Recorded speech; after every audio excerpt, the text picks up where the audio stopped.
Sejam muito bem-vindos ao Aprovação Cast. Esse é o podcast do Colégio de Curso Galileu e esse é o nosso segundo episódio. Eu sou Tainá Borges e hoje nós temos um convidado.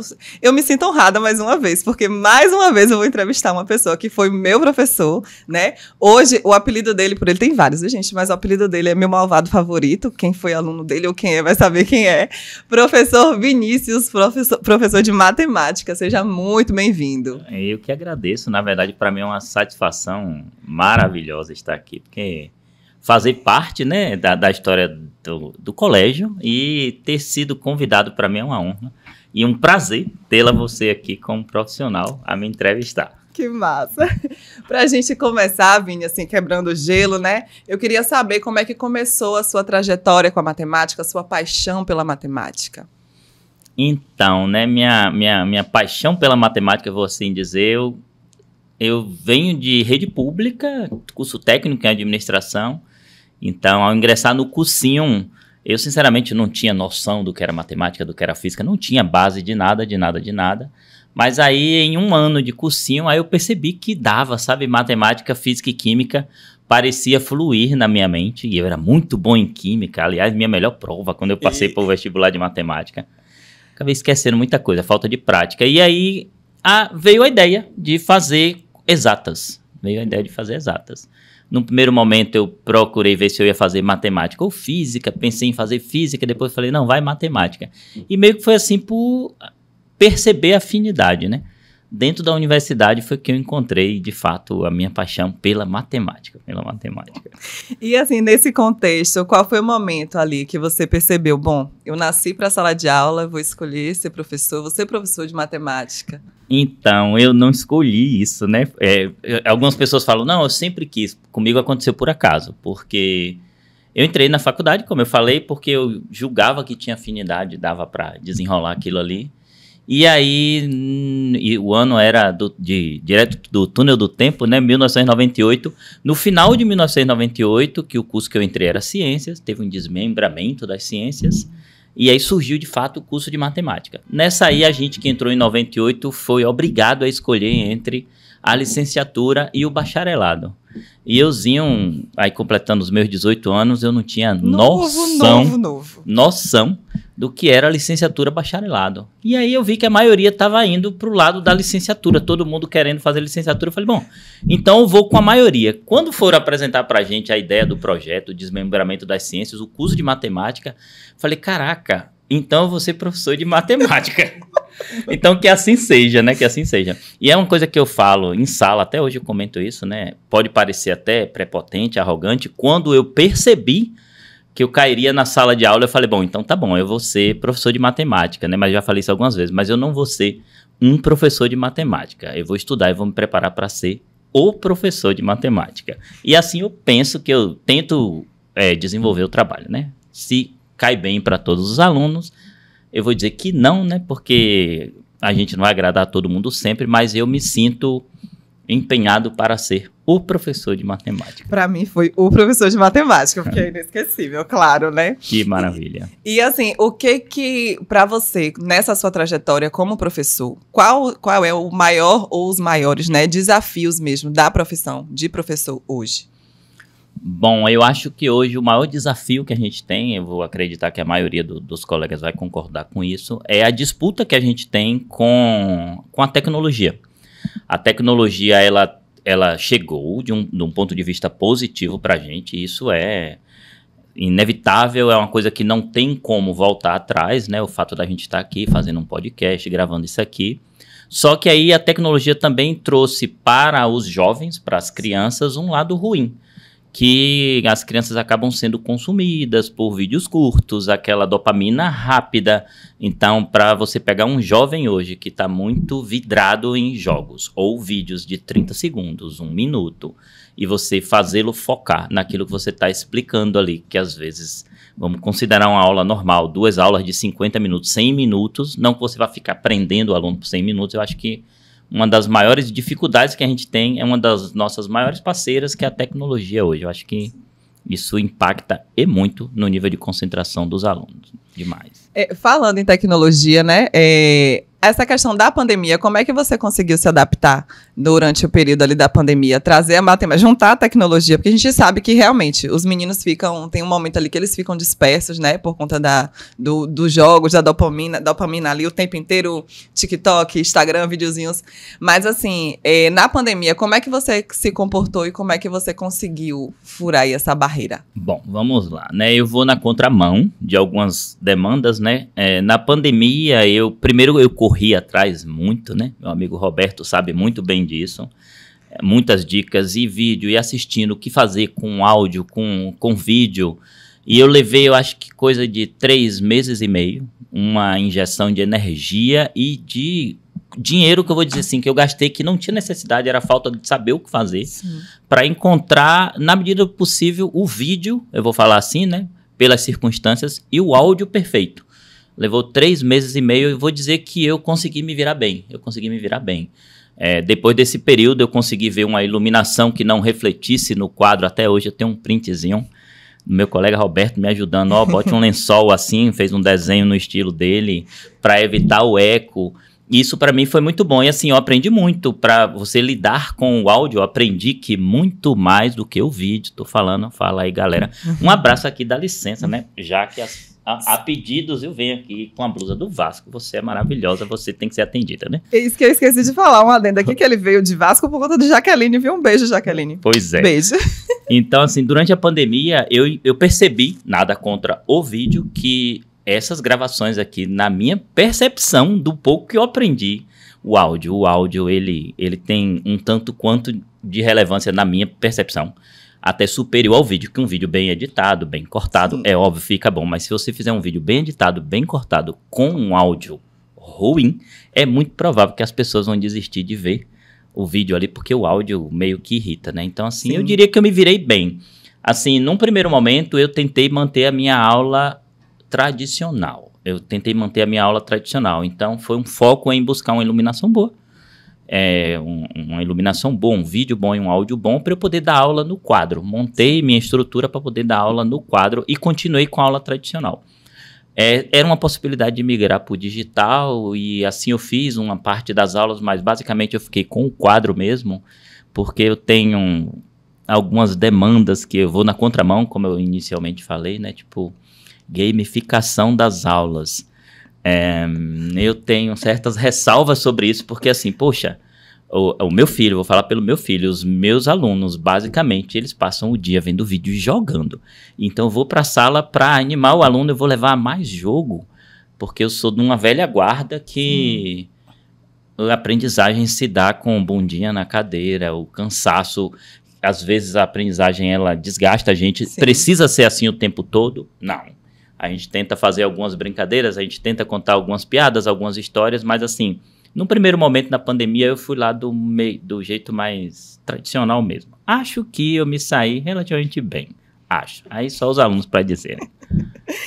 E são quantos anos como professor? Assim, né, eu comecei a armengar a aula, eu vou dizer assim, né, 1997, eu tinha 5 anos. Pois é. 96, teve uma colega minha que me chamou no cursinho, né? Vamos estudar junto, e ela me oferecia, era esquisito, né? Não, vamos lá estudar. Na época, me pagava R$20 para eu estudar com ela. Eu não encaro aquilo ali como Leila. Aliás, tem muito tempo que eu vi Leila. Muito tempo. Não encaro como as minhas primeiras aulas, porque eu ia estudar com ela. Eu não tinha base de matemática. Só que, como eu tinha uma percepção de uma certa facilidade, então o pessoal sentava comigo para tentar aprender comigo, né? Aí em 98 não, 98 mesmo eu já fui, digamos assim, contratado, né, para fazer banca, e ali eu comecei, 98 não, em 97, e ali eu comecei a desenvolver, tô nessa aí, né, comecei a armengar aula, né, muito bom, porque você vai aprendendo, e aquele professor que disser que ainda não continua aprendendo, ele em algum momento parou no tempo, né. Com certeza. E nessa sua trajetória aí, de algumas décadas, né, o que te orgulha até aqui? Bom, para mim o fato de ter você aqui, enquanto profissional, fazendo uma entrevista, para mim me orgulha sair à rua e, enfim, contratar serviços dos meus ex-alunos, né? Me orgulha ver os meus ex-alunos alcançando o lugar ao sol. Não necessariamente por via universitária, às vezes eles começam pela universidade, depois saem, enfim, viram empreendedores, seja lá o que é que for, mas assim, o grande orgulho que eu tenho é de reencontrar os meus alunos enquanto profissionais, né? E aí você contrata, de repente, um engenheiro para fazer alguma coisa para você, um arquiteto para fazer alguma coisa para você, o serviço de placa solar, quem fez para mim foi um ex-aluno meu, tá você aqui me entrevistando, então você vai vendo os seus alunos conseguiram, né, o espaço, e você tem ali um pouquinho daquela sementinha que foi plantada ali. Sim, com certeza tem. Todos que passam, todos os professores, eu acho que passam, né, pela nossa vida, plantam essa semente. E estamos aqui no Aprovação Cast. Como é que começou a sua trajetória com o Colégio Galileu? Então, eu vou dizer que vai fazer 30 anos o ano que vem, porque assim, quando eu cheguei em Itabuna, vindo de numa cidade pequena, para fazer cursinho, sem noção nenhuma do que era um pré-vestibular, do tamanho da cidade em si, eu entrei no cursinho Galileu, né, e tive a satisfação de ter sido aluno de hoje 2 meus colegas meus, né, professor Naldo e professor Boy, davam aula na casa e era assim, era aquela coisa vislumbrante, né, dos professores de um modo geral, de você ficar ali admirando a capacidade dos professores, e isso era 96, né? Eu fiz cursinho em 96 e 97. 1996 aqui fica uma fala minha. Galera, eu fiz vestibular para direito. Fiz vestibular para direito. E segunda opção, história. E eu vou dizer assim, para minha sorte, eu tive uma nota péssima em redação e fui eliminado. Então, no ano seguinte, eu falei, não vou fazer exatas. E aí desenvolvi em exatas ali mesmo dentro do Galileu, já em 97, fazendo o cursinho, né? Algumas colaborações com os colegas. Em 98, monitor do cursinho, do 3º ano. Então, ia lá para resolver exercício com os alunos. E assim foi, 98, 99, 2000. E a minha história foi ali paralela, né? Com minha isolada, meu curso particular e mais o Galileu. E, então, assim, de 96 até 2005 eu estava aluno e monitor da escola, né? E em 96 eu fui convidado a entrar na equipe. Então, assim, desde que eu cheguei a Itabuna, minha simbiose com o Galileu é uma coisa assim. Eu cheguei como aluno, fiquei como monitor, e em 2006 eu fui alçado professor e tive a felicidade de ter vários e vários colegas que me ajudaram, na verdade, né, a entender qual é a dinâmica de sala de aula, porque você trabalhar com banca, trabalhar com reforço é uma coisa, trabalhar em equipe, trabalhar com sala de aula é outra, mas nesse meu tempo aí, meus 30 anos de Itabuna são intimamente ligados com os 30 anos de Galileu. Faz parte da história, já tá. E assim, essa experiência de trabalhar, você trabalha no Galileu como professor e tem a sua isolada, né, que é o atual curso. Já tem quantos anos de atual curso? Então, desde que eu comecei a armengar aula com banca, né? Primeiro eu trabalhei em parceria com alguns colegas. No local que hoje eu estou lá desde 2000. O nome atual Cursos é de 2000. Sim. Mas eu diria que desde sempre eu tive concurso. No lugar que eu tô, né? Ali na Beira Rio, é desde 2000. E assim, para mim aquilo ali foi, sabe, uma grande incubadora do profissional que eu sou hoje, porque ali o aluno me busca por uma necessidade dele, seja de reforço ou então de aprovação. Então, a princípio, você não tem um aluno que está ali forçado, né? Ele está ali porque quer. E então você busca fazer o melhor e precisa entregar o melhor. E aí você está auxiliando um aluno em todo o ensino médio, 1º ano, 2º ano, 3º ano, pré-vestibular. Isso, na verdade, fez com que eu tivesse uma vivência ampla de todo o escopo do ensino médio de matemática. Isso me ajudou muito. Tanto quando eu cheguei ao Galileu, o que eu precisava era de experiência de sala, de verdade, né? Porque você fazer monitoria era uma coisa, né?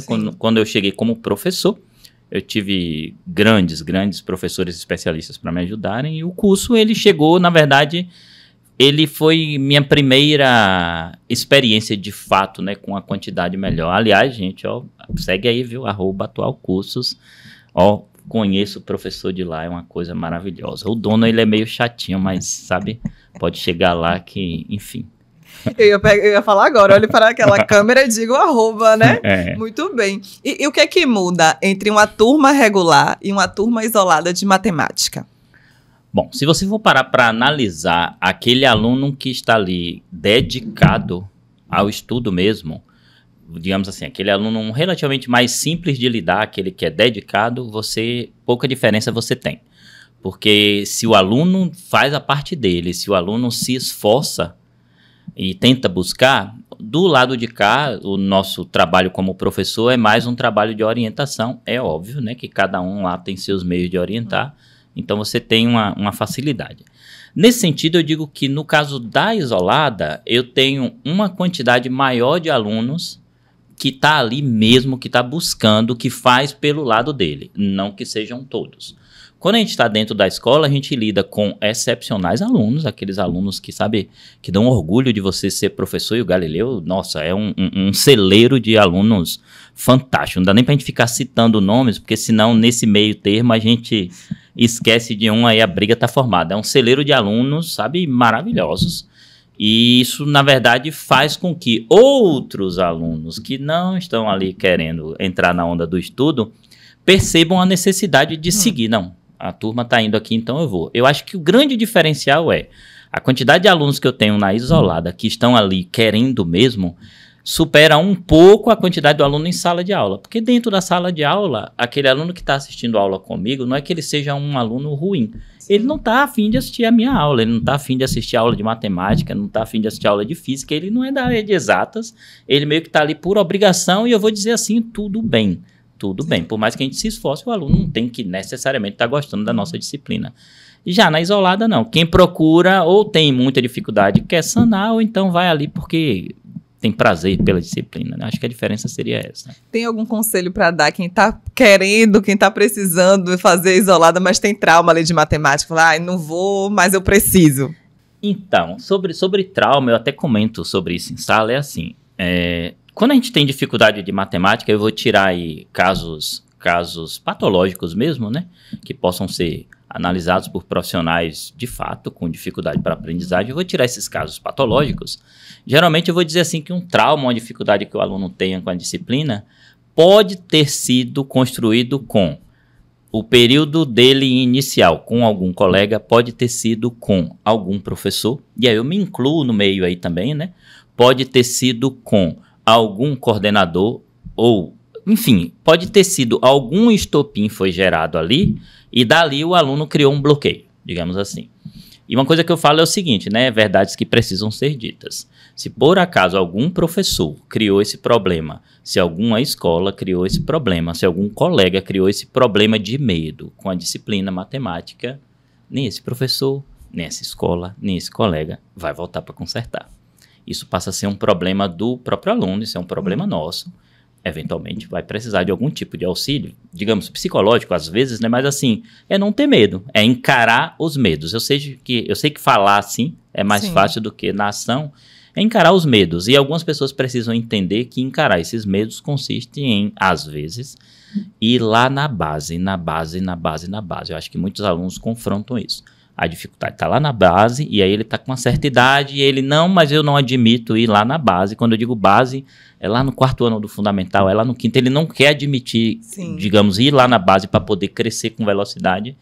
E isso aí, na verdade, às vezes faz com que o aluno tenha mais tempo, tenha necessidade de mais tempo para se recompor na matemática. Eu vou dizer para o aluno que tem trauma, olha, o seu trauma, eu vou entender que, tipo assim, aconteceu, procure sanar o seu trauma pensando que você, na verdade, é o vetor do seu direcionamento de vida. Busque, de alguma forma, começar.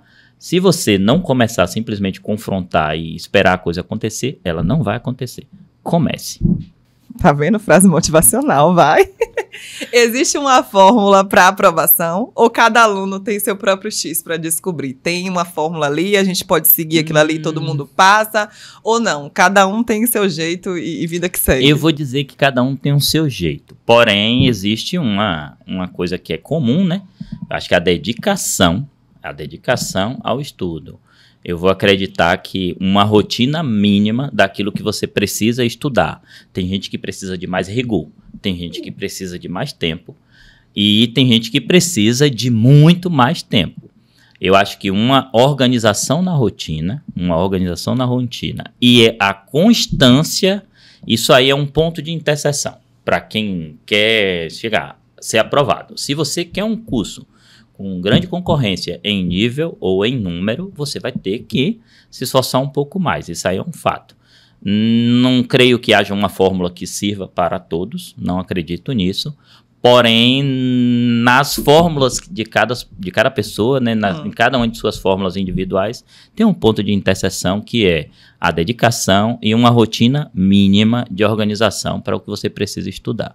Repito, tem quem precise de uma rotina máxima, mas essa é a interseção daqueles que são aprovados.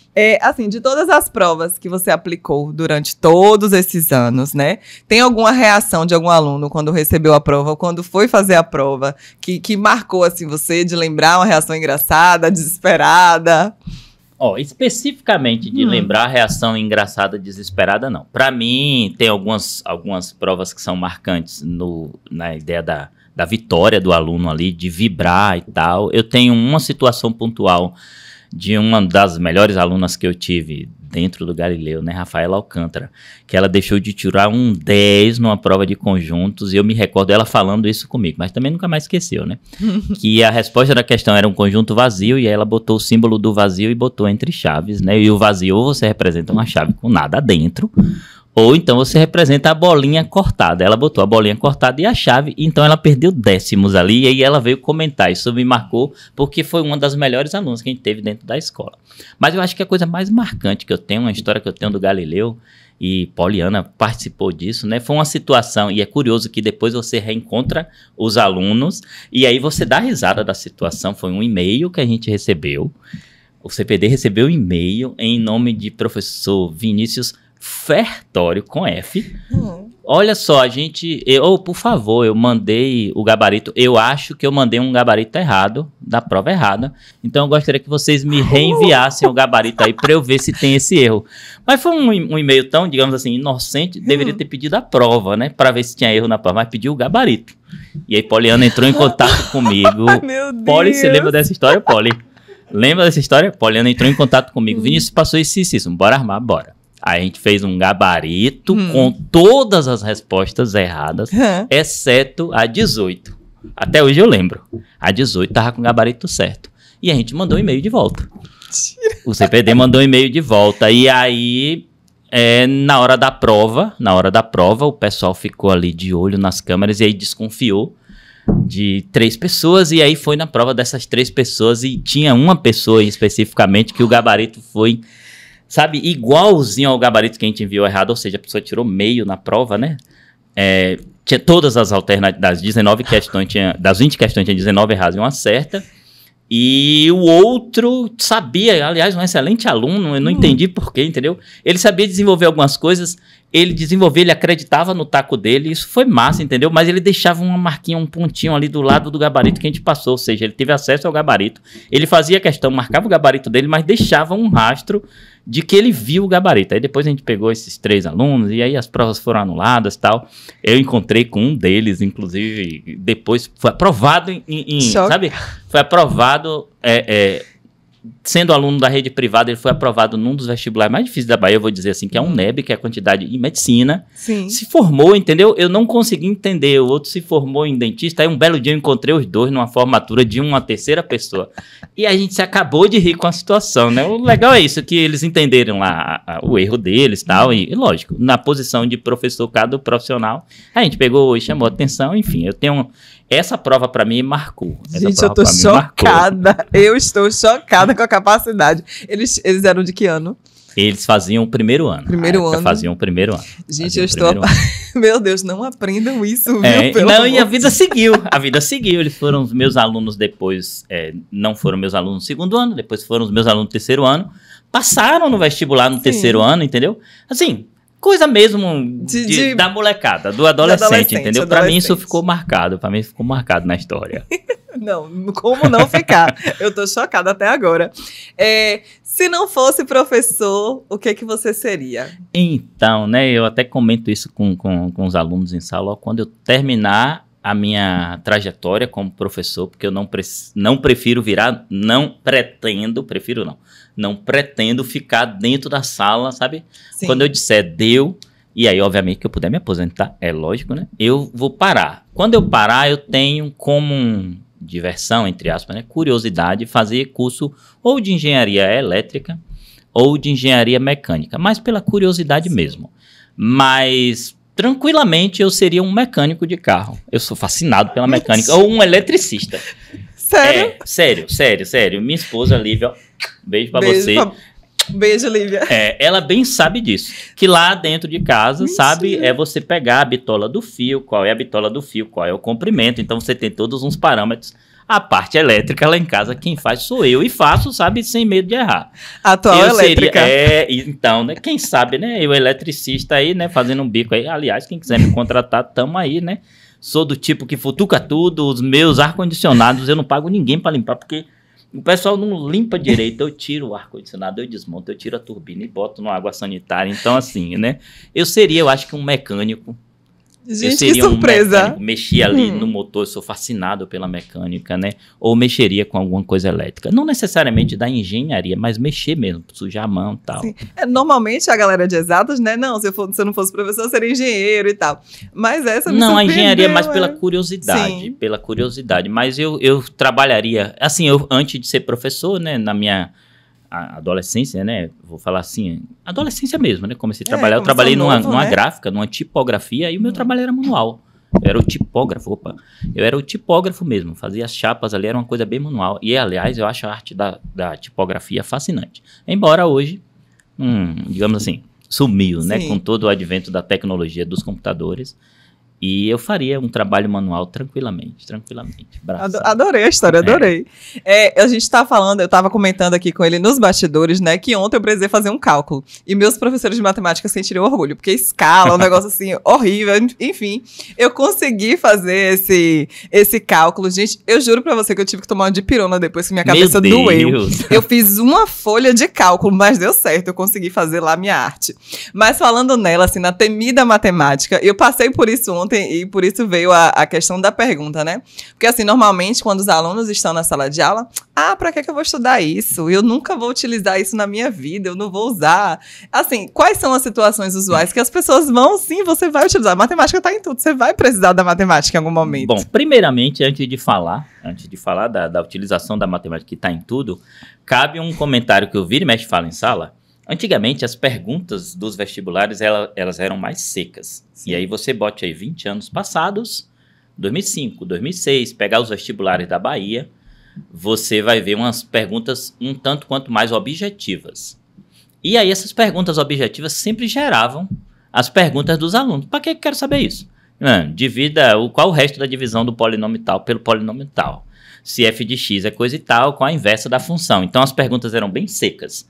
E aí, sempre tinha, para que eu quero saber disso? Para que eu quero saber disso? Aí eu falei, né, de tanto que os alunos perguntaram isso, hoje as provas, elas são recheadas de exemplos, mostrando para que a matemática é utilizada. Então, hoje, o aluno, para responder a prova de matemática do Enem, por exemplo, ele tem altos textos para poder interpretar, para ver a aplicação da matemática e não somente responder a questão de matemática. Isso hoje faz com que o aluno tenha que ter, sempre foi assim, mas que ele tenha que ter uma boa noção de leitura. Eu acho que a leitura está em primeiro lugar na parte de importância para o Enem, uma boa noção de leitura para responder a prova de matemática. Quanto à utilidade, eu acho essa, às vezes dá vontade de dar uma resposta, mas assim, eu acho uma pergunta tão frágil, eu vou dizer assim. A gente está aqui usando a tecnologia. O aluno que acha que não vai usar a matemática, ele usa todo dia no celular dele, ele usa quando ele vai chamar o Uber, ele usa para assistir uma série, ele usa para ouvir música, ele usa no Bluetooth. Então, assim, se tem física, tem química envolvido, tem matemática por trás. Então, a matemática está no dia a dia. Por mais que pareça abstrato, tem algum tipo de aplicação. Óbvio que a nível superior, a matemática pura, tem algumas coisas que você estuda, parece que não tem sentido nenhum. Alguns anos depois é que se vê a aplicação. Mas assim, eu acho que é uma pergunta... vamos deixar assim, de boa. Você está usando em tudo, na tecnologia você está usando em tudo, porque senão eu vou acabar sendo... Sabe? Enfim, né? Enfim.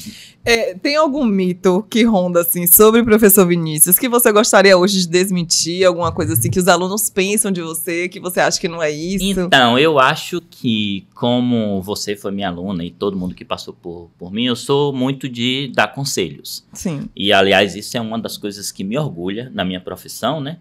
E aí, isso me faz lembrar a professora Cornélia, né? Que foi diretora aqui da escola, que ela sempre comentava, né? Do dador de aula, do professor e do educador. Então, você tem aquele dador de aula, é aquele profissional que chega da aula e sai.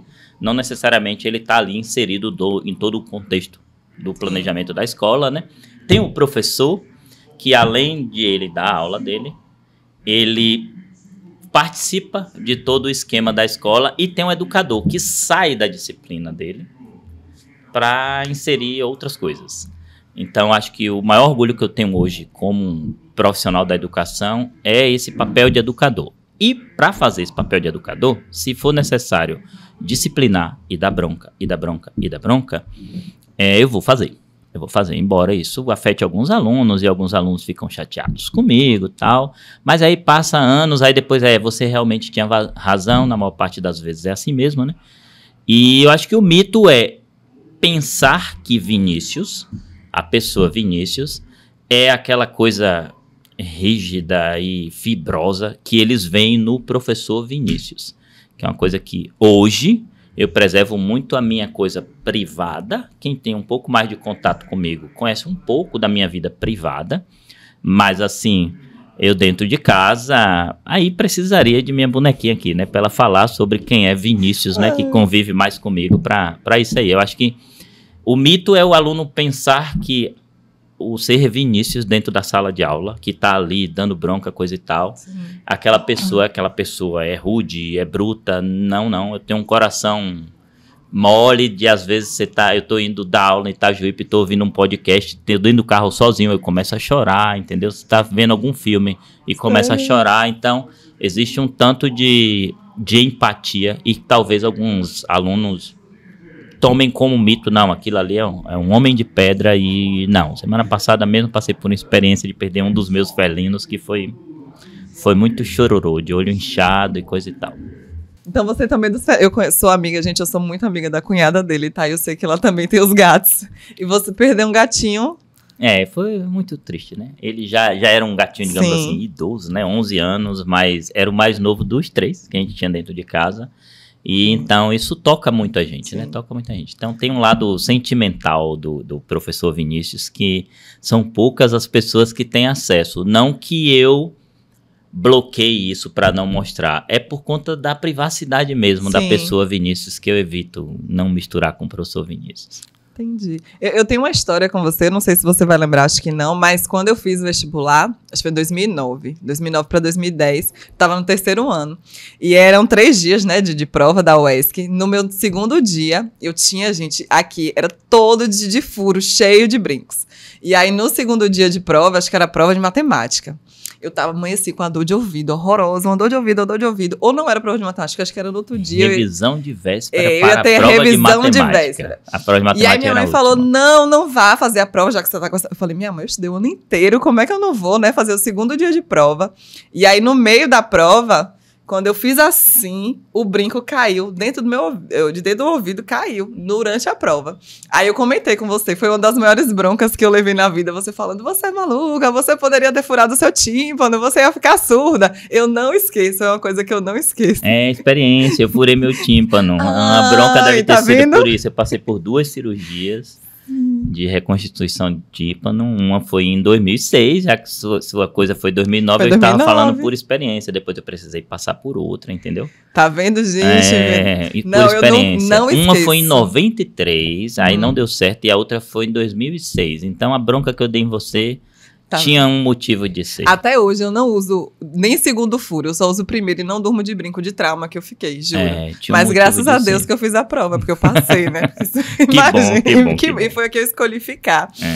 Agora vamos, a gente estava falando de prova, falando de Enem, né? Falando de Enem, tá chegando, né? Enem agora em novembro. Vamos fazer aquele motivacional para o aluno. Se você tem alguma mensagem para dar, uma dica de conteúdo, uma dica de estudo, né? Olha para aquela câmera ali e fala para aquele aluno. Bom, eu acho que assim, dica de conteúdo fica muito no clichê daquilo que a gente acaba vendo vários profissionais postam, né? Então você precisa observar, como você citou, né? Escala, que vai estar na prova, função de primeiro grau, geometria.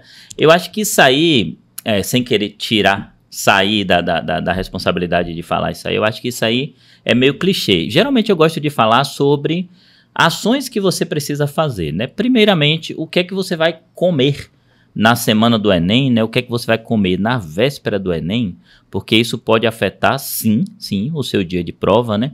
O que é que você vai levar para a prova? Pense numa coisa que irrita o professor Vinícius, é ver o aluno dizer que vai levar salgadinho para abrir e perturbar o candidato ao lado. Acontece, você está levando sal para a prova. A primeira pessoa prejudicada quando você leva sal para a prova é você mesmo, não é o seu concorrente, entendeu? Então, assim, a dica do lanche que você vai levar é entender que você não está dominando todos os conteúdos, ninguém vai estar dominando todos os conteúdos de todas as matérias, então você vai ter algumas dificuldades, é necessário entrar na prova sabendo disso, para no primeiro embate com alguma questão mais complicada você não desabar psicologicamente. E a dica de ouro que eu sempre dou pegue aqueles 5 minutinhos, 10 minutinhos de burrice que parece que você não sabe nada. No começo da prova todo mundo passa por isso, eu não sei nada, meu Deus, o que é que eu tô fazendo aqui? Sou uma decepção para minha família e tal.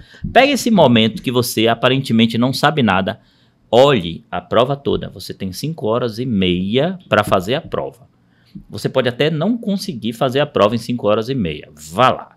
Mas assim, não conseguir olhar a prova é um erro gravíssimo. A primeira coisa que você faz é olha a prova, seleciona as mais fáceis e comece pelas mais fáceis. Porque você vai, primeiramente, manter o seu projeto pedagógico que o Enem quer para a TRI, né? Você tem que ter ali uma rotina do conhecimento pedagógico para você não acertar difíceis e sair errando fáceis. Você vai ganhar ponto das questões difíceis. A gente sabe muito bem que a TRI prejudica o aluno. Segundo, pelo emocional. Você começa acertando logo, você já fica esperto ali e vai ficando mais satisfeito para continuar com a prova. Minha dica é cuidado com sua alimentação, com seu sono, né? E no dia da prova, olha a prova antes de começar, não abaixe a cabeça e olhe e responda a prova logo na sequência. Dá uma olhadinha antes. Acho que a dica é mais sobre isso aí, né? E entender que você não é o rei e nem precisa ser. Simplesmente vá lá e entregue aquilo que você se esforçou para fazer. Brilhou. Eu levava uma sacola de comida, misericórdia. Parecendo que ia passar 3 dias lá. E não esqueça da caneta esferográfica né? preta. E assim, além disso tudo, né? Porque a gente sabe que essa preparação para o Enem e quando você vê os alunos ali aprovados, tem aquela sensação de coloquei ali uma sementinha também. Mas assim, o que significa essa aprovação para você? Vai muito além dessas notas que eles terão? Com certeza. Eu acho que assim, a gente hoje tem uma juventude que, infelizmente, ela está sendo bombardeada na rede social, que todo mundo é feliz e todo mundo tem uma vida perfeita. Então, qualquer queda que essa juventude tem, minimamente numa prova de escola, afeta o lado psicológico deles, assim, com uma facilidade absurda, né? Porque assim, poxa, mas na minha rede social todo mundo venceu, ninguém nunca caiu, por que eu tô caindo, entendeu? Então, assim, eu acho que o ser aprovado vai muito além de você entrar na universidade. Eu acho que é nessa de você provar para você mesmo que fala, poxa, velho, eu consegui. E ainda tem um outro lado, né? Quando você não consegue de primeira, e aconteceu isso comigo, há pouco eu falei, quando você não consegue de primeira, aquilo ali, querendo ou não, é uma aprendizagem para você ser resistente, para você ser resiliente e recomeçar. Eu acho que a aprovação, muito além de você entrar na universidade, tem muito a ver de você provar para você mesmo que você é um vencedor. que você é um vencedor, que você sim tem capacidade e dali em diante você vai entrar na universidade e vai seguir. Mesmo que depois você saia da faculdade e procure um outro curso ou então outros parâmetros de trabalho, você teve aquele momento que é seu, sabe? Eu acho que a vitória de aprovação num processo seletivo, ela precisa ser guardada com muito carinho, seja lá onde for. Arrasou. A gente está vindo, né, aí da Semana do Professor, e eu sempre gosto, assim, de perguntar quais foram aqueles alunos que te marcaram, se tem histórias que marcaram. Eu sei que são inúmeros, que são anos, né, e eu sei que quando a gente não fala o nome de alguém, mas, assim, alguma história que te marcou, engraçada, triste, emocionante? Então, se a gente for citar, nesse instante eu citei o nome de uma pessoa que nem deveria ter feito, né? Se a gente for citar, são vários e vários alunos que foram marcantes, do ponto de vista positivo. Eu vou destacar um aluno que para mim era um sonho, né, tê-lo em minha sala, que é meu filho. Meu filho, enquanto ele foi aluno da escola, esteve na escola, sétimo ano, ele estava lá, oitavo ano, nono ano, eu ficava pensando ele dentro de sala de aula. Quando ele chegou a ser meu aluno, eu sempre o tratei como mais um aluno. Sim. Então, dentro da sala, nunca foi meu filho ali, entendeu? E assim também meio que ele agia, porque eu acho que quando você é filho de professor, você já tem essa marca, né? Filho do professor. Você perde seu nome, passa a ser filho do professor fulano, filho da professora fulana. Então, assim, para mim foi muito marcante ter sido professor dele. Ele ainda é meu aluno, né? Aluno da minha isolada, né? Preparando-se para a Unicamp, com fé em Deus ele vai conseguir. É só uma questão de quando, porque eu acredito muito nele.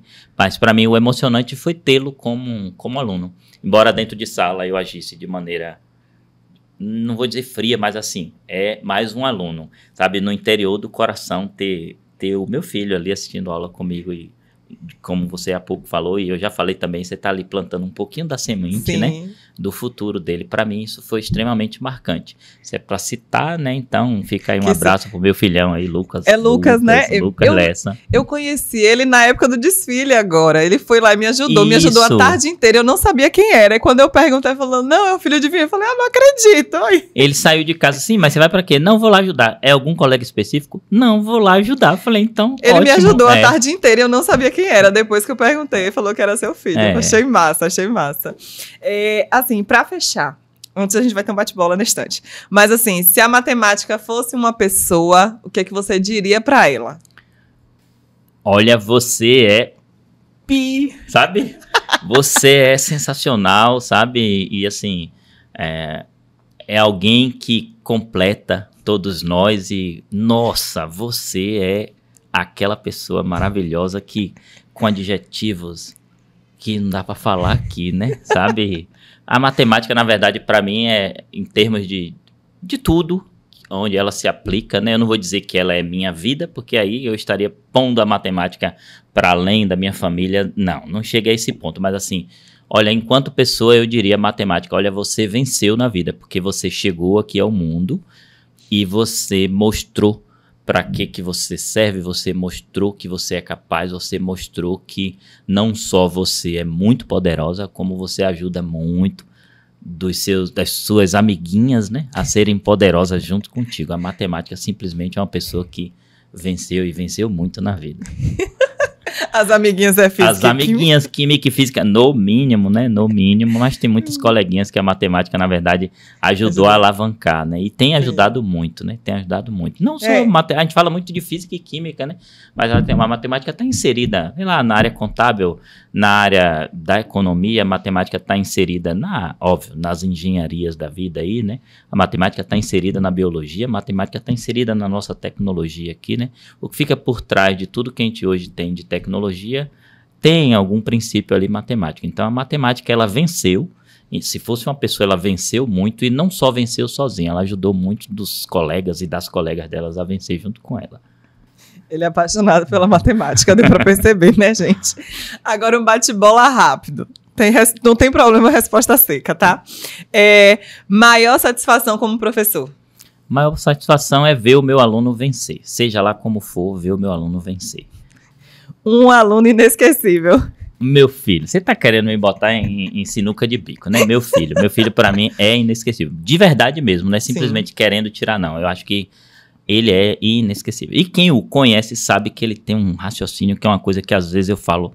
E aí ele vai saber disso agora. Eu chego pra mãe e falo, meu Deus, esse menino não sei não, velho. De onde ele tira isso? Que é uma capacidade de conectar as coisas assim, que pra mim me surpreende até hoje, sabe?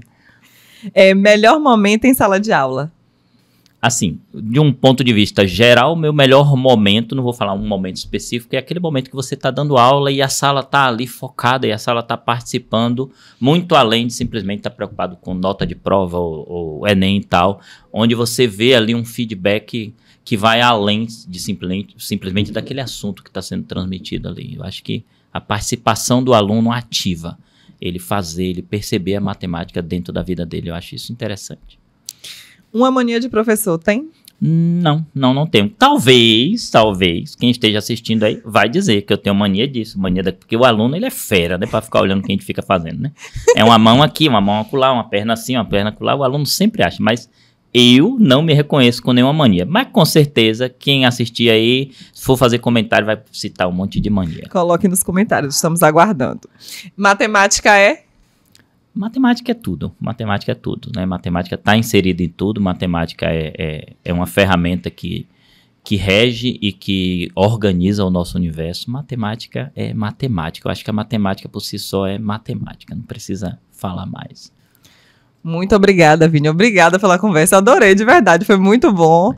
Agradeço imensamente sua participação. Se quiser deixar uma mensagem aqui para a galera. Bom, primeiramente eu agradecer a você, né? Agradecer a Roberto, a escola, né? Que permite essa oportunidade de estar aqui falando, né? Falando um pouco de mim, falando um tanto da escola também, que, aliás, você aí que está de fora, não deixe, viu?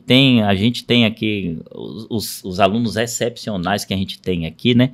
Vai fazer você crescer no vácuo deles. Se você é um excepcional, aqui é o seu lugar. Aqueles alunos que são, sabe, diferenciados, aqueles alunos que buscam. E se você tem algumas dificuldades, seja lá onde for, vem para cá que a gente está aqui também para colaborar com vocês, né?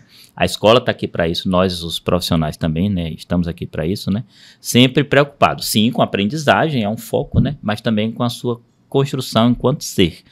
E, assim, para mim é extremamente lisonjeiro, não sei se essa palavra existe, mas, assim, eu fico muito lisonjeado por estar aqui, porque, assim, 10 de março do ano que vem, vai fazer 30 anos que eu cheguei, um menino aqui, magricela, ainda tinha cabelo. Ainda tinha cabelo. Não tem tempo. Magricela, sem saber muita coisa, e assim, então,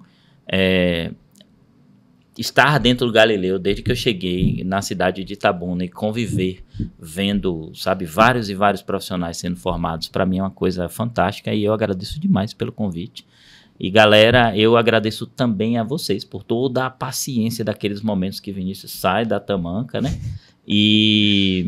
Mas não só isso, né? Por me permitir aprender, porque algumas perguntas que os alunos fazem, né? Algumas indagações, algumas participações fazem com que a gente sempre procure se melhorar, né? Então, eu agradeço à escola pela oportunidade, mas agradeço também a todos os alunos, né? Que estiveram aí me ajudando a ser construído enquanto professor.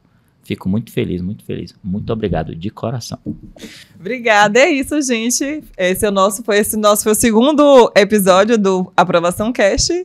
E até a próxima. Tchau, tchau.